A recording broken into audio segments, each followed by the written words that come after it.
Hello and welcome to my channel. My name is Martine, and if you are new here, I do videos on Vedic astrology mainly, but also with some tropical insights, and I focus on both relationship and natal astrology. And if you like this video and you would like to hear more content from me, please like, subscribe, hit the notifications bell to see when I will post a new video. And also, if you're interested in a personal consultation, I do consultations on a wide variety of topics. Please check out the video description. I will leave the contact information there. Thank you. So today's video is going to be in continuation with my Aruda Lagna through signs series. It is a little bit delayed. I apologize for that.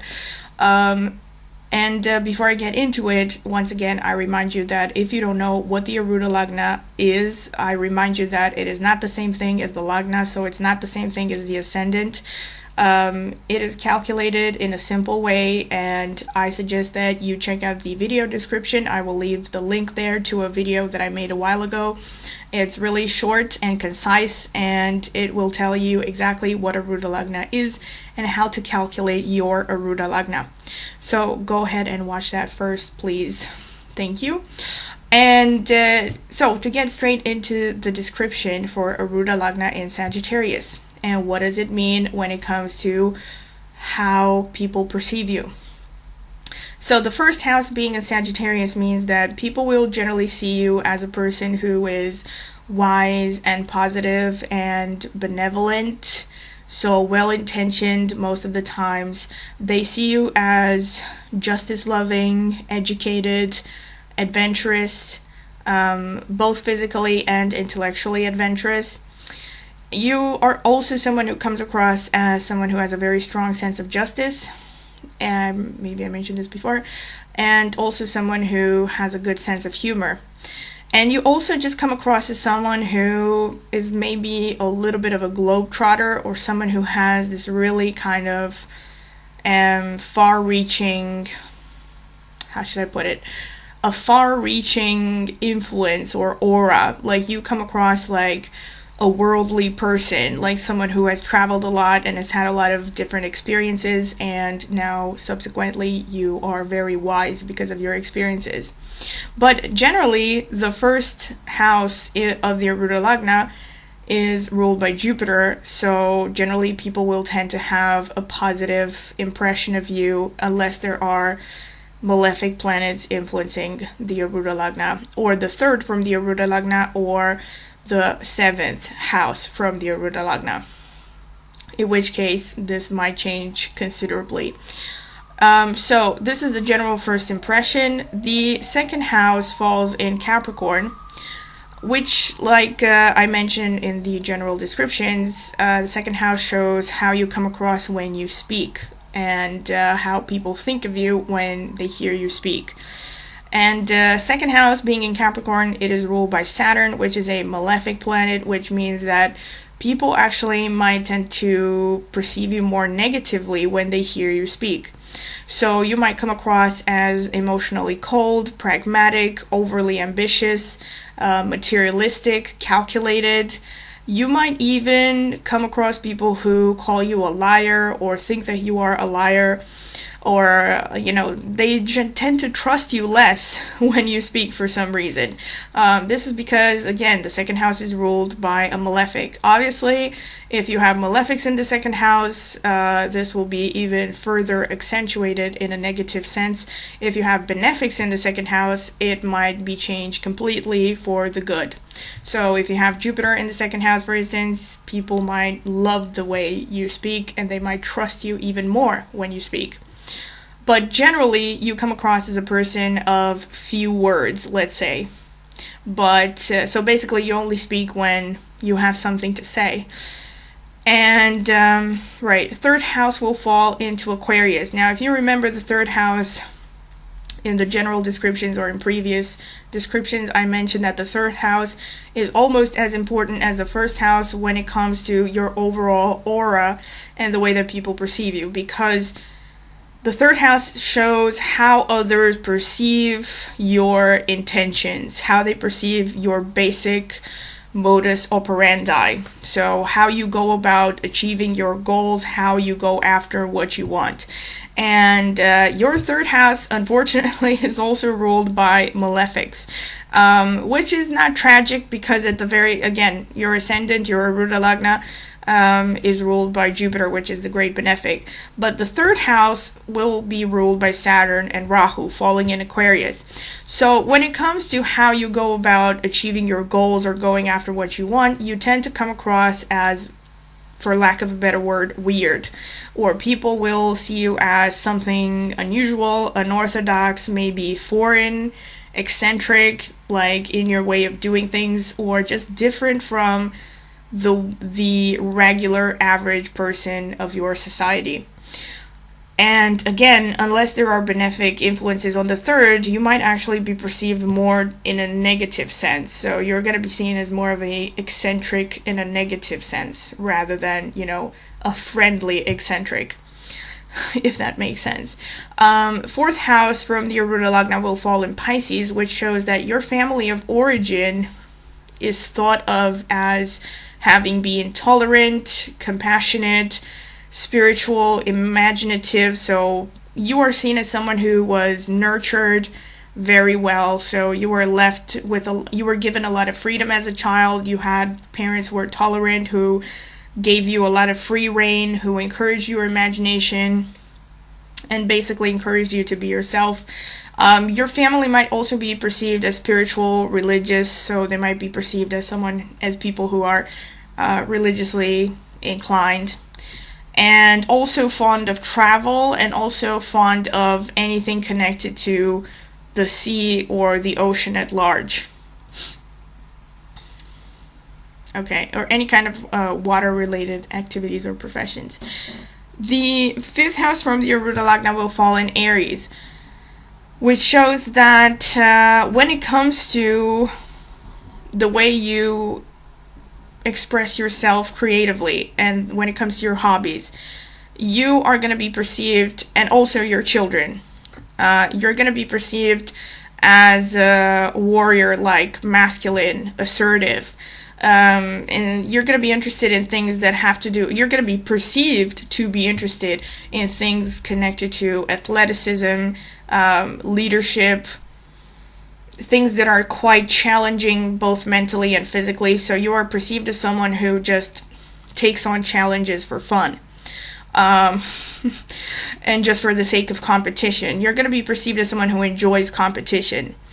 And the same thing is also going to be thought about your children. Your children are going to be thought of as masculine, as aggressive, maybe athletic, connected to things like mechanics or sports or weapon engineering or any kind of engineering, or anything connected to the physical body.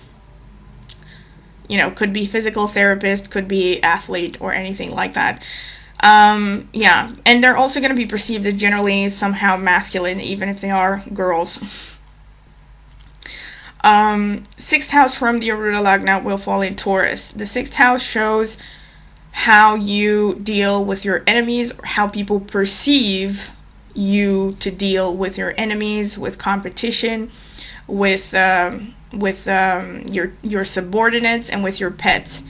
And sixth house in Taurus shows that people generally see you as someone who will not confront your enemies directly. You are seen as someone who is more likely to rely on diplomacy, negotiations, or just using your charms to deal with any kind of conflict or competition. And you're also perceived as someone who subsequently uses kind of indirect and subtle ways to overcome the competition, or the competition and the enemies that you might have, right? So you're seen as kind of, in a word, maybe a little bit sneaky, while still maintaining a facade of diplomacy. Seventh house in Gemini, seventh house from the Aruda Lagna. This shows that people will perceive your romantic partner or your spouse to be youthful, curious, intelligent, versatile, communicative, logical, funny, and very sociable. So you're going to be perceived to have kind of a social butterfly of a partner. And Also, it's funny enough, because Gemini is a dual sign, you might actually be perceived as someone who is inclined to have extramarital affairs, or someone who is inclined towards cheating. Again, this is all about perception, so it may or may not be true, but this is how people might think of you, as someone who's more likely to cheat. And 8th house from the Aruda Lagna falls in Cancer. And this shows that people will generally perceive your health as rather good. However, you're also perceived as quite sensitive. So people will tend to see you as not having the most sturdy health out there, or regenerating powers out there. And you might also be perceived as someone who is inclined to psychosomatic ailments, or anything to do with mood disorders, emotional problems like depression, ups and downs, etc., etc. So you might be perceived like that. Whether it's going to happen or not, of course, you have to look at the rest of the chart. This is all about how people will perceive you. And especially, again, if you have malefic planets influencing the 8th, it will be even more accentuated. And the 9th house from the before I move to the 9th house, another thing that the 8th house in Cancer shows, that you could pretty easily get a loan. Because the moon is a benefic planet, and people tend to perceive you as someone who will be able to pay off your debts if you are given a loan. This might be particularly true when it comes to real estate loans. 9th house in Leo. So this shows that the group of people that are going to support you the most in this life are going to be father figures. Your own father could be, again, unless there are malefics here. It shows that your father most likely supported you a great deal in life. If not, father figures are going to be helpful and supportive of you in life. And another class of people is also going to be children. So children are going to help you in this life, and help your image. And another group of people are people connected to government service, any kind of government activities, and also any kind of people that are involved in teaching dramatic arts, or any kind of profession that involves a lot of public speaking. So, I don't know, like people who use a lot of public speaking. Actors and anybody involved in the dramatic arts, I did mention that. And yeah, that's pretty much it. So once again, I mentioned this, that the 9th house is important to understand, I don't know, when you need a helping hand, or if you're interested in opening a business. Again, for instance, with this placement, you could do well in opening a business that is directed at children, rather than at any other particular, or directed at men who are fathers, or writing a book, how a successful father, whatever. Because this is more likely to bring you success than if you target other audiences. That's why it's important to take this into account. The 10th house from the Aruda Lagna falls in Virgo, which shows that your status in society is perceived to be, interestingly enough, quite quiet and unassuming. So people will perceive you as, pretty cautious, pretty modest, like not flashy, not showing your stuff out there. People will perceive you as being connected to service, so you would do well in any profession that is connected to service, especially medical related professions. But any activity also that is very detail oriented and also involves logic and analytical skills, and also working with your hands. These are going to be fields that you are particularly going to be favored in.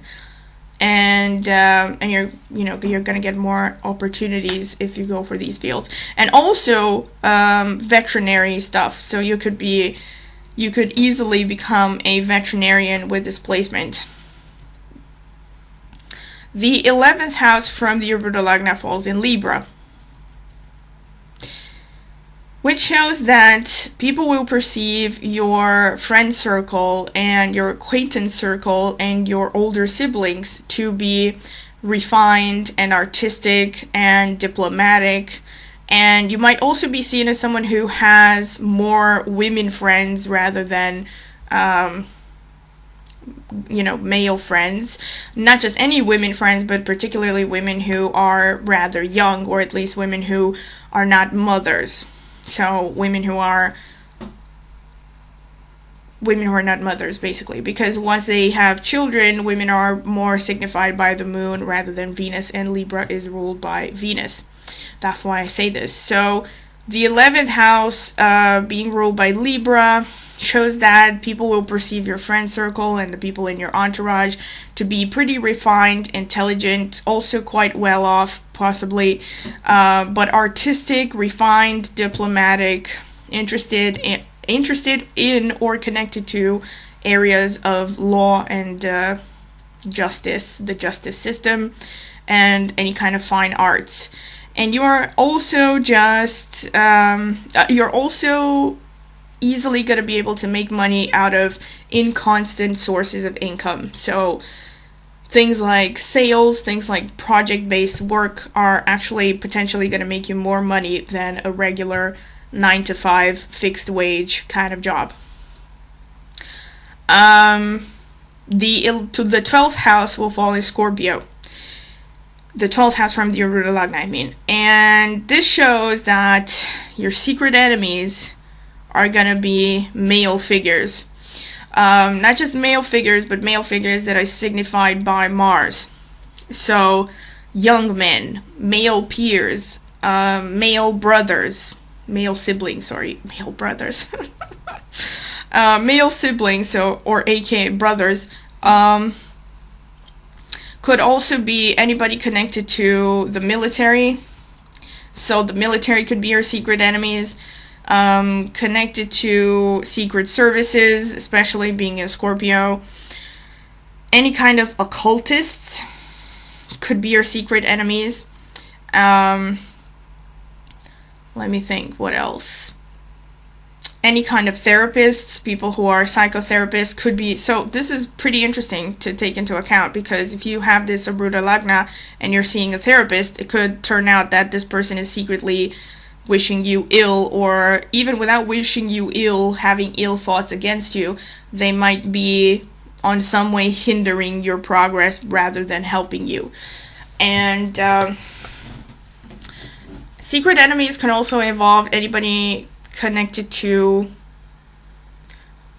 so I mentioned psychology, mental health professions, and also anybody involved in any kind of sex-connected profession, sexual therapists, or even downright, escorts or whatever. So you might want to watch out for that, because they can secretly hate you, basically. So secret enemies means people that will not tell you to your face that they are against you, but they will hinder your progress. They might. I'm not saying that everybody you meet in this group of people is going to be your enemy, but it is more likely that you're going to find your enemies among these groups of people.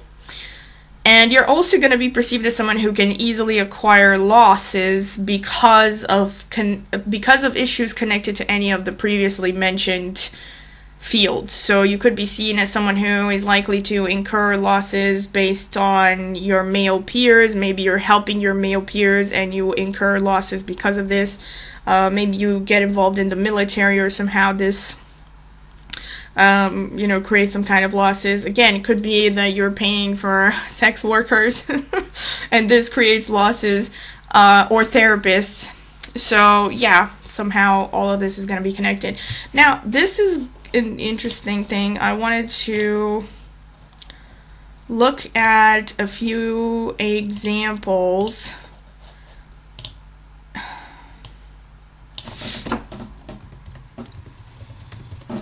So the few examples of people that I met with, that I found with Scorpio Aruda Lagna.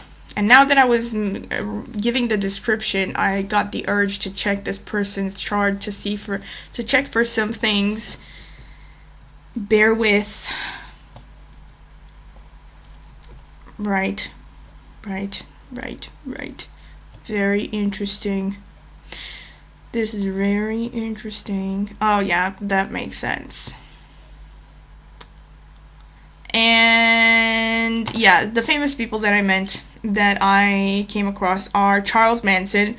Charles Manson was an example whose chart, and specifically Aruda and Karakamsha, I discussed more in depth in the video that I will link in the description, the one that is more lengthy and where I get more in depth about Aruda Lagna. So if you're interested in hearing more about Charles Manson's chart, I suggest that you watch that video if you want. Another example that I came across is Jeff Bezos, which was the chart that I was looking for right now online. It's really interesting because Jeff Bezos now, let's be real, he is a person who I think has been hated a lot just because he is the head of Amazon and is seen as this really kind of ruthless capitalist, and all these rumors have been going on that Amazon employees are exploited and all this stuff. And I think the reason why he is perceived negatively, so negatively, is also partly because of his Aruda Lagna. Even though Aruda Lagna falls in Sagittarius in his case, so he has Moon and Mercury in the Aruda Lagna, which shows that he comes across as well, from this soul perspective of Moon and Mercury falling in his Aruda Lagna, this would show a positive social image. However, he also has Rahu in the 7th from the Aruda. Now, I should probably mention this, and I did mention it in those generalized description videos, that the 1st, the 3rd, actually the 1st and the 7th from the Aruda Lagna are the houses that are most connected to fame.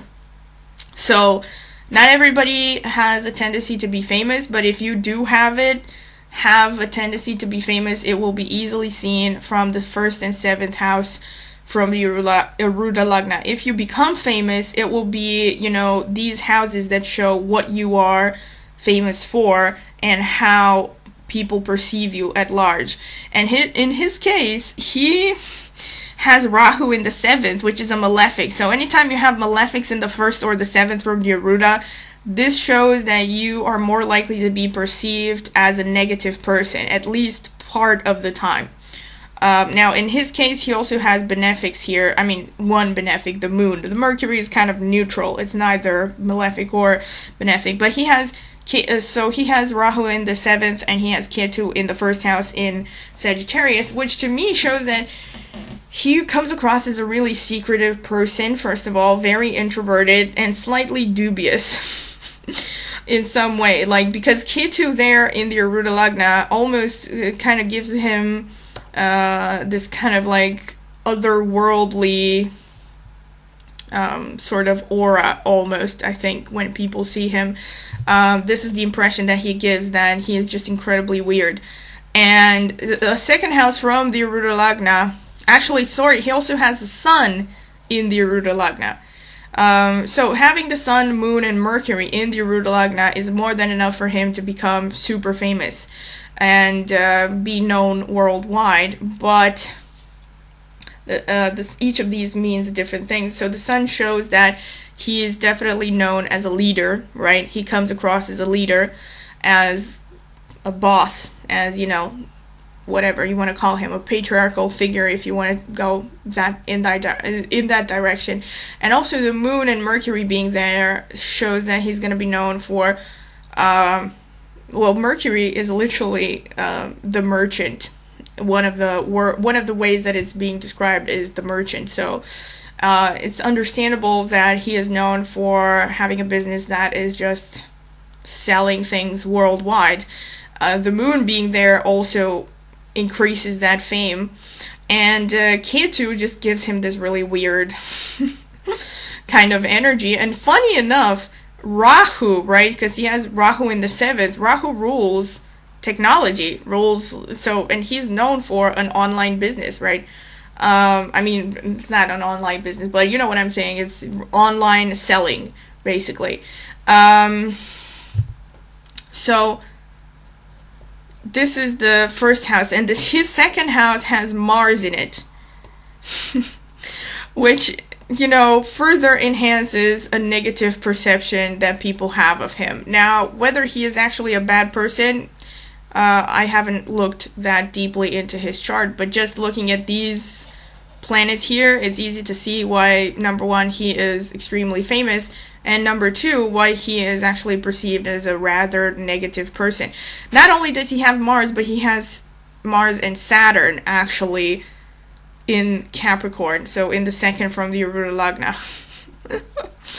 Wow. Okay. And Mars being the second with Saturn, they are also directly opposite the 8th house, so they also influence the 8th house, which shows that, remember what I mentioned with 8th house falling in Cancer, and this meaning that people will perceive you as mentally imbalanced in some way, or just mentally disturbed or emotionally disturbed.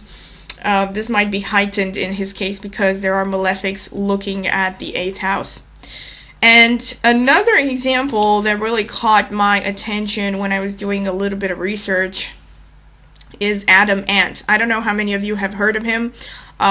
He used to be the lead singer of this very popular UK-based band from the 80s called Adam and the Ants. And he was actually became notorious at some point, I think after the 80s or towards the end of the 80s or the beginning of the 90s, that he had been bipolar his entire life actually, but he became notorious for being hospitalized, and I don't know, supposedly this really tainted his image and people wanted to portray him as this really insane person. That I don't know how much of it was true and to which extent he was that disturbed, but supposedly he was diagnosed as bipolar. But remember what I mentioned with therapists being the enemy? This was probably further enhanced in his case, because he ended up being locked up for a while, I think against his will, in some kind of a mental asylum, and shamed for it very publicly. And he also has Moon and Mars in the second house from the Aruda Lagna. So this shows that number one, this is kind of like where you have a benefic and a malefic. So first of all, funny enough, Moon conjunct Mars in itself in the natal chart is the kind of placement that would predispose someone towards a disorder, a mood disorder like bipolar. But aside from that, just focusing on the Aruda Lagna, they influence the second house, which shows that when he speaks, he would also somehow come across as maybe a little bit imbalanced or emotional. And this is actually both a good thing and a bad thing, because in his case, being in Capricorn, it probably also helped him seem less cold and less emotional when he spoke, or when he used his voice. Another interesting thing, and definitely a sign of huge fame, is the fact that he has Rahu in the Aruda Lagna. So again, he was extremely famous on television, all that stuff, had the whole rock and roll thing. He had this really famous song that maybe some of you remember, Prince Charming. I think that was like his biggest hit or something, or the band's hit, because he had a band. In any case, he was this really kind of kooky, eccentric singer from the 80s who really reached a very high level of popularity. And let's see what else. And